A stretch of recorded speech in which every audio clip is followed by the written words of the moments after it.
Well, I think, more mature. Being a lead actor on a television show is not just about working 14-hour days, 5 days a week, 10 months out of the year. Not only do you have to produce the show, but you are also expected to go out into the world and promote the show.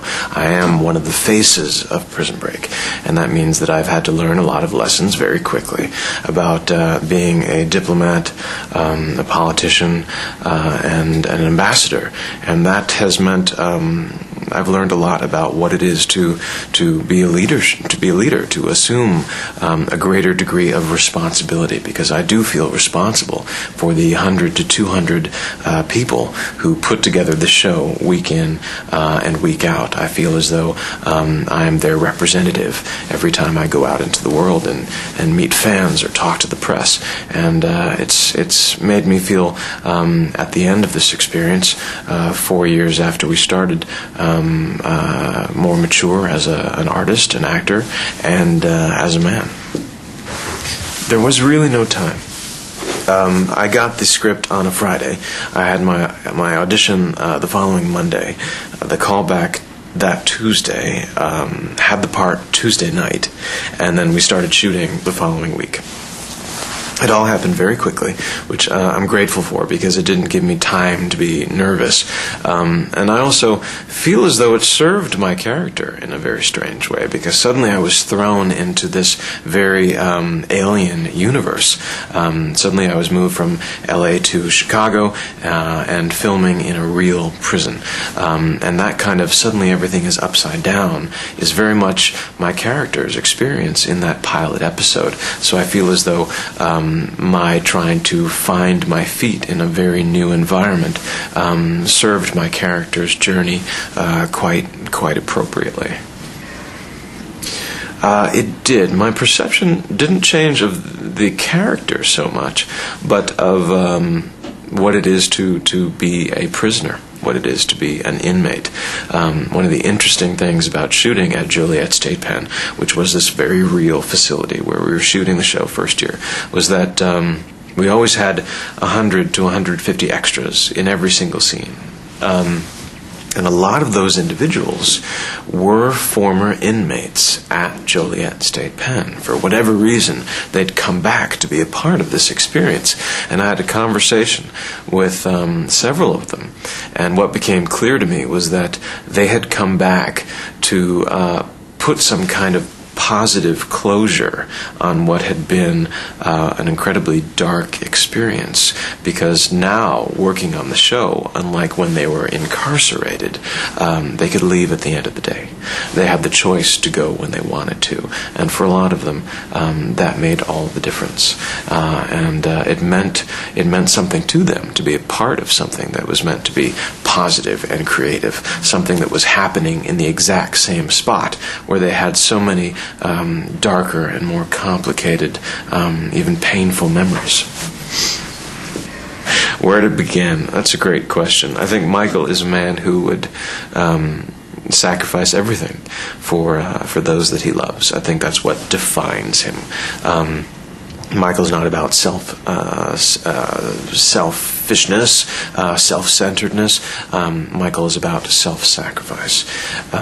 It's why he went to prison for his brother, and it's why he risks his life repeatedly, again and again, for not only his brother, but for these other characters that he meets and befriends.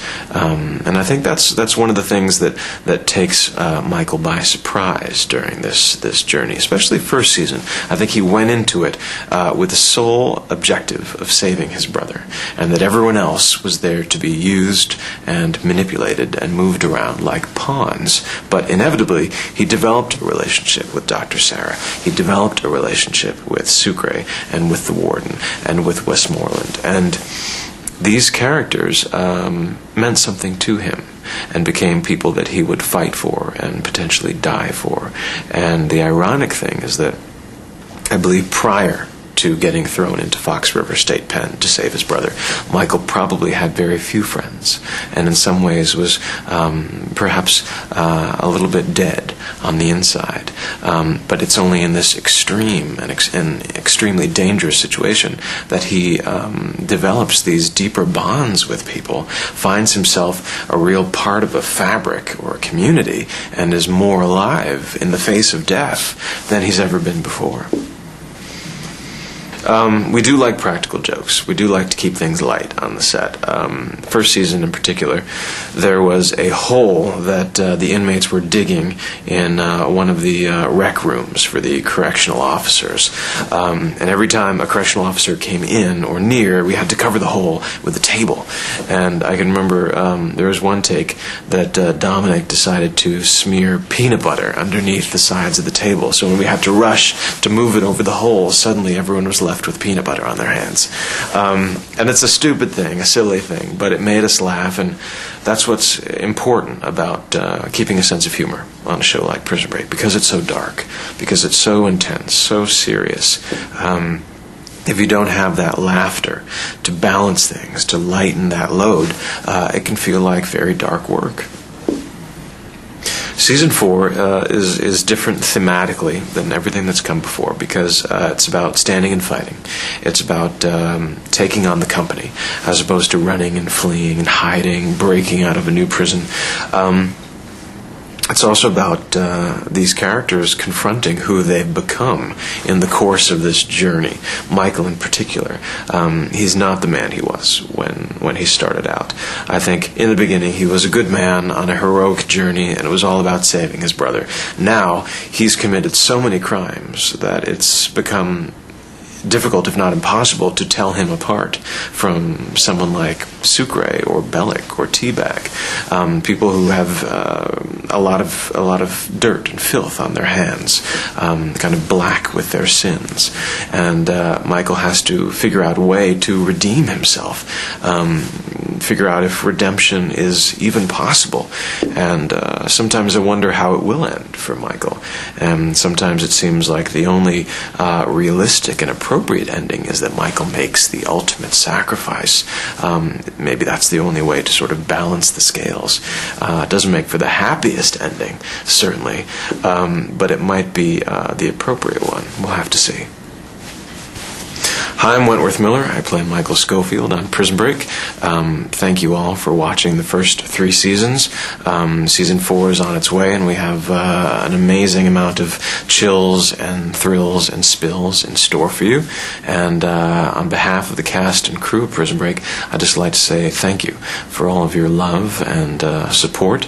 You are why we do what we do, and we are so appreciative. So thank you so much. Arigato.